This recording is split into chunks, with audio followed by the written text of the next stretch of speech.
Güney Azərbaycan Milli Hökumətinin 80-ci il dönümü ilə bağlı Güney Azərbaycan Qurtuluş Partiyasının GAQ bildirişi. Güney Azərbaycan Milli Hökuməti Baş Naziri Milli Şəhid Cəfər Pişəvəri 21 Azər Güney Azərbaycan türklərinin milli yaddaşı, qurtuluş iradəsi və dövlətçilik düşüncəsinin təməl günüdür. Bugün xalqımıza xatırladır ki, milli kimliyə sahib çıxmaq, birlikdə olmaq, səhvlərdən uzaq durmaq və başqalarının evinə işıq olmaq yerinə öz evinə sahib çıxmaq lazımdır.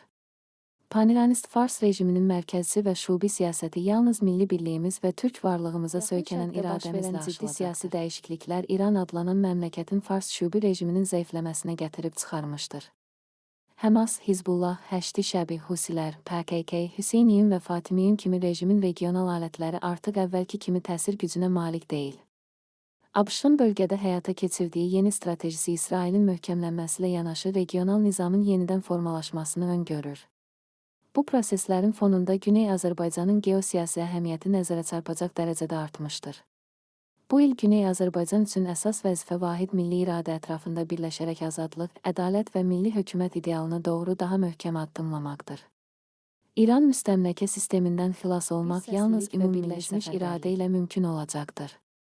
Bugün azadlıq uğrunda fədakarlıq edən gənclərimiz millətimizin gələcəyinin təminatçılarıdır və onların mübarizəsi bütün xalqımıza nümunədir. Xalqımızın qarşısında duran əsas vəzifə kimlik savaşının tamamlanmasıdır. İranlılıq adı altında tətbiq edilən süni kimlik uydurmasının dağıdılması və Güney Azərbaycan türklərinin öz təbii kimliyinə qayıdışı tarixi zərurətdir. Azad millətlər insanlığın əsas sütunlarıdır və Güney Azərbaycan da bu sütunlardan biri olmalıdır. 21 Azərin ruhu bizdən aşağıdakı addımları təşkilatların və qurumların ideoloji fərqlərindən asılı olmayaraq vahid milli proqram ətrafında birləşdirilməsi. Bu proqramın əsas şüarı azadlıq, ədalət və milli hökumət olmalıdır. Güney Azərbaycan Təşkilatları Əməkdaşlıq Şurası, GATƏŞ platformasının Güney Azərbaycan milli hərəkatında oynadığı birləşdirici rolun gücləndirilməsi çox önəmlidir. Bu təşəbbüs milli hərəkatın canına yeni nəfəs gətirmiş, milli birliyin genişlənməsi istiqamətində mühüm addım olmuşdur. İran rejiminin qaçılmaz süqutuna siyasi, təşkilati və strateji hazırlığın gücləndirilməsi. Post-rejim dövrü üçün yol xəritəsi yalnız eyni taleyi yaşayan digər millətlərlə əməkdaşlıq yolu ilə möhkəmlənə bilər. Strateji hədəf çoxmillətli İran dövlətinin dağılması və əsarət altındakı millətlərin Azərbaycanın mədənlərinin talanının dayandırılması, iqtisadi-sosial çətinliklərin aradan qaldırılması və gənclərin milli bölgələrdən məcburi köçünün qarşısının alınması yalnız milli qurtuluş və milli dövlətçiliklə mümkün olacaqdır. İran zindanlarında azadlıq və milli kimlik uğrunda dirəniş göstərən milli mücahidlərimizin fədakarlığının dəstəklənməsi. Onlar milli mübarizənin şərəf sütunlarıdır və adları tarixin yaddaşında əbədi yaşayacaqdır. Güney Azərbaycan Milli Fondunun qurulması. Milli hərəkatın davamlılığı, institusionallığı və strateji inkişafı üçün bu fondun yaradılması vacibdir. Milli fond olmadan siyasi mübarizənin uzun müddətli davamı etibarlı milli medianın formalaşdırılması.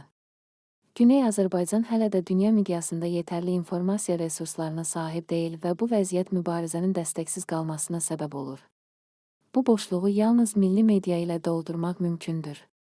Güney Azərbaycan Qurtuluş Partiyası olaraq yuxarıdakı prinsiplərin hamısını qəbul edir və bütün milli quruluşları, siyasi, mədəni mübarizlər qeyd-şərtsiz dialoqa dəvət edirik.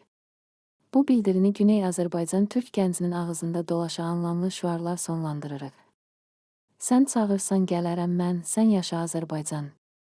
Sən desən öl, ölərəm mən, sən yaşa Azərbaycan.